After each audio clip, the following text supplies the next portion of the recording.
আদায় করে না তারা কুফরি করে, অর্থাৎ তারা কাফের হয়ে যায়। হ্যাঁ, সালাত সিরিজ আজকে আমাদের 29তম পর্ব।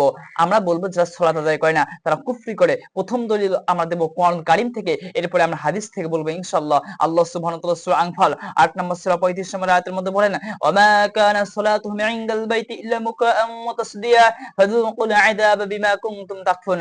আল্লাহ সুবহানাহু ওয়া তাআলা বলেন, কাবা গৃহের নিকট তাদের সালাত হলো হাত তালি দেওয়া। ওই মুশরিকদের সালাত কি? হাত তালি দেওয়া আর শীষ বাজানো। তারা হাত তালি দিত আর শীষ বাজানো, সালাতে আসে নাই। আল্লাহ বলতেছেন ফাদুকুল আযাব, তারা আযাব ভোগ করবে, বিমা কুনতুম তাকফুরুন, যেহেতু তারা কুফরি করেছে। অর্থাৎ সালাতে না আসে তারা কুফরি করেছে।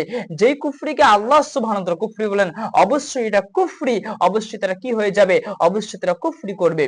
এরপরে আল্লাহ সুবহানাহু ওয়া তাআলা সূরা মুদ্দাসসিরের মধ্যে বলছেন, ক্বালু লাম নাকু মিনাল মুসাল্লিন, জাহান্নামে যাওয়ার পর বলবে যে আমরা কি ছিলাম না?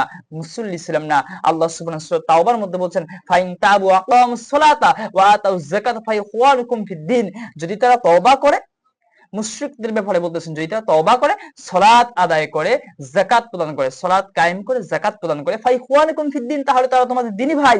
অর্থাৎ মুশরিক থেকে মুসলিম হওয়ার জন্য আল্লাহ সুবহানাহু ওয়া তাআলা বলছেন সূরা তাওবা 9 নম্বর সূরা 11 নম্বর আয়াতের মধ্যে দেখবেন আল্লাহ তাআলা বলছেন, ফাইন তাবু ওয়া আকামুস সালাতা ওয়া আতাউয যাকাতা ফাইখওয়ানুকুম ফিদ-দীন, যদি তারা তওবা করে, সালাত কায়েম করে, যাকাত প্রদান করে, তাহলে তারা তোমাদের দ্বীনি ভাই। অর্থাৎ মুসলিম হওয়ার জন্য অবশ্যই ঈমান তো থাকতে হবে, সালাত কায়েম করতে হবে। এই সালাত ছাড়া মুসলিম হওয়া যায় না।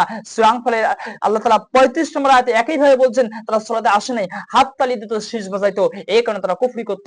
রাসূল সাল্লাল্লাহু আলাইহি ওয়াসাল্লাম বলেছেন, বান্দা শিরক কুফরের মধ্যে পার্থক্য হলো সালাত, অর্থাৎ যে ব্যক্তি সালাত ছেড়ে দিল সে কুফরি করলো। এজন্য সালাত ব্যতীত কখনো মুসলিম থাকা যায় না। আপনি কি মুসলিম হতে চান, মুমিন হতে চান, অবশ্যই সালাত কায়েম করতে হবে। এই সালাত ব্যতীত কখনো আপনি মুসলিম হতে পারবেন না। সালাত ছেড়ে দিল সে কাফের হয়ে গেল।